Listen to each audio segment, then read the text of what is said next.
মুন্সিগঞ্জের শ্রীনগর উপজেলায় বঙ্গবন্ধু এক্সপ্রেসওয়েতে এক নারীর গুলিবিদ্ধ মরদেহ উদ্ধার করা হয়েছে।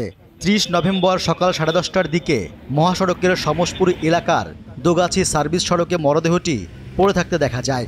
লাশের পাশে কয়েকটি গুলির খোসা পড়েছিল। নিহত নারীর নাম শাহেদা আক্তার। তিনি রাজধানীর ওয়ারি এলাকার বাসিন্দা। দুপুর 12টার দিকে মহাসড়ক থেকে তার লাশ উদ্ধার করে পুলিশ।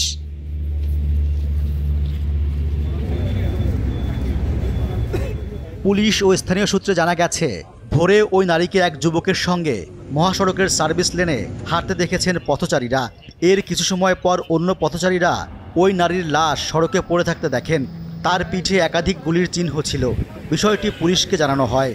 প্রাথমিকভাবে আমরা দেখে আশেপাশে আমরা খোঁজাখুঁজির চেষ্টা করেছি যে এভিডেন্স হিসেবে কিছু পাওয়া যায় কিনা। কিছু পাওয়া যায়নি। মোবাইল বা মানি ব্যাগ বা হ্যান্ডব্যাগ টাইপ কিছু পাওয়া যায়নি। পরবর্তীতে আমরা পিবিআইকে খবর দিই, তারা এসেছে।